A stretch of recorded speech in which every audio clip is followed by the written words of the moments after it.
तो क्या आपका पोर्टफोलियो भी आजकल लाल निशान में दिख रहा है और मार्केट की इस गिरावट को लेकर मन में थोड़ी टेंशन हो रही है? आज हम इसी पर बात करने वाले हैं कि आखिर ये सब हो क्यों रहा है और इसका हमारे पर्सनल पोर्टफोलियो पर क्या असर पड़ सकता है। यही वो सवाल है जो आजकल हर निवेशक के दिमाग में घूम रहा है। पोर्टफोलियो में लॉस दिख रहा है और न्यूज़ चैनल पर दुनिया भर में टेंशन का माहौल। ऐसे में करें तो क्या करें? चलिए इन सवालों के जवाब ढूंढने की कोशिश करते हैं। तो चलिए सबसे पहले जड़ तक जाते हैं। आखिर ये मार्केट इतना ऊपर नीचे हो क्यों रहा है? असल में इसके ज्यादातर कारण ग्लोबल हैं, जिनकी जड़ें दुनिया के दूसरे कोनों में हैं। देखिए, पिछले कोई 1.5 साल से एक के बाद एक ग्लोबल घटनाएं हुई हैं और इन सब ने दुनिया भर के बाजारों में एक अनिश्चितता का माहौल बना दिया है। अमेरिका के टैरिफ की धमकियों से लेकर वेनेजुएला और फिर ईरान के साथ सीधे संघर्ष तक, इन सभी घटनाओं ने बाजारों में बेचैनी पैदा की है।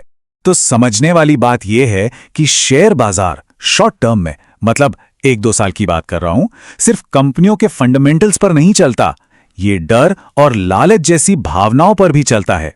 जब दुनिया में अनिश्चितता का माहौल बनता है तो लोगों में डर बैठता है और यही डर मार्केट को नीचे खींच लाता है। अब सवाल ये उठता है कि हजारों मील दूर हो रही एक लड़ाई सीधे सीधे हमारे इंडियन स्टॉक मार्केट पर असर कैसे डाल सकती है? इसका कनेक्शन बिल्कुल सीधा है। ये चेन रिएक्शन देखिए, बड़ा दिलचस्प है। ईरान धमकी देता है कि वो होर्मुज स्ट्रेट को ब्लॉक कर देगा और अचानक तेल की कीमतें आसमान छूने लगती हैं। अब क्योंकि भारत बहुत सारा तेल इंपोर्ट करता है तो हमारे यहां महंगाई बढ़ जाती है। महंगाई को काबू में करने के लिए आरबीआई ब्याज दरें बढ़ा देता है, जिससे कंपनियों के लिए लोन लेना महंगा हो जाता है। और जब कंपनियां निवेश नहीं कर पाती तो उनकी कमाई गिर जाती है और नतीजा स्टॉक मार्केट भी नीचे आ जाता है।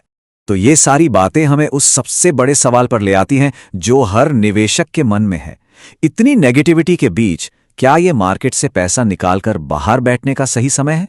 यहां पर ना 2 तरह की सोच होती है। एक तरफ दिल है जो डर के मारे कहता है भाई सब बेच दे और नुकसान हो जाएगा, और दूसरी तरफ दिमाग है जो डेटा देखकर पूछता है रुको, पहले भी तो ऐसा हुआ था, तब क्या नतीजा निकला था? चलिए इतिहास देखते हैं।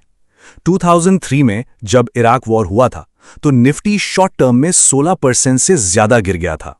सोचिए, जिन लोगों ने उस वक्त घबराकर बेच दिया होगा, लेकिन जो निवेशक हिम्मत दिखाकर टिके रहे, उन्होंने अगले 2 दशकों में अपने पैसे को 25 गुना बढ़ते हुए देखा। 25 गुना! ये डेटा अपने आप में बहुत कुछ कहता है।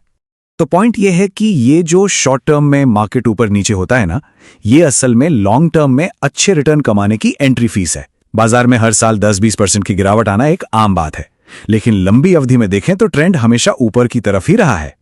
और इसीलिए कहते हैं कि मार्केट गिरने पर एसआईपी बंद करना सबसे बड़ी गलतियों में से एक हो सकता है। अरे यही तो वो टाइम है जब एसआईपी सबसे बढ़िया काम करता है। जब कीमतें कम होती हैं तो आपके उतने ही पैसे में आपको ज्यादा यूनिट्स मिल जाती हैं जो मार्केट के रिकवर होने पर जबरदस्त फायदा देती हैं। और पता है, आज के मार्केट में एक बहुत बड़ा सपोर्ट सिस्टम है जो पहले नहीं था। पिछले 5 सालों में एसआईपी के जरिए आने वाला पैसा लगभग 3 गुना हो गया है। इसका मतलब यह है कि म्यूचुअल फंड्स जैसी संस्थाएं लगातार खरीदारी कर रही हैं, जो बाजार को बहुत बड़ी गिरावट से बचाने में मदद करता है। तो ठीक है, अगर फैसला यह है कि मार्केट में बने रहना है, तो अब अगला सवाल यह है कि इस माहौल में मौके कहां हैं और रिस्क कहां पर हैं। अगर हम निफ्टी 50 के पीई रेशियो को देखें, जो आसान भाषा में यह बताता है कि मार्केट सस्ता है या महंगा है, तो वो अभी 21.4 पर है। ये इसके 5 साल के एवरेज 23.06 से कम है।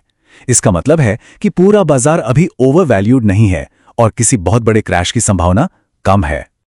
अब बात करते हैं सेक्टर्स की। यहां साफ साफ दिख रहा है जिन सेक्टर्स का बिजनेस इंडिया के अंदर है, जैसे बैंकिंग, ऑटो, रियल एस्टेट, उन पर असर कम है। लेकिन जो तेल की कीमतों या ग्लोबल हालात पर निर्भर हैं, जैसे एविएशन, होटल और पेंट्स, उन्हें ज्यादा जोखिम का सामना करना पड़ रहा है। तो रणनीति क्या हो? जो लोग सेफ खेलना चाहते हैं वो निफ्टी 50 जैसे इंडेक्स देख सकते हैं। जिन्हें थोड़ा ज्यादा रिस्क लेने की भूख है वो मिड और स्मॉल कैप में मौके तलाश सकते हैं, पर हां, वहां उतार चढ़ाव के लिए भी तैयार रहना होगा। और जो लोग खुद स्टॉक चुनते हैं उन्हें तो अभी बहुत ज्यादा सावधान रहने की जरूरत है।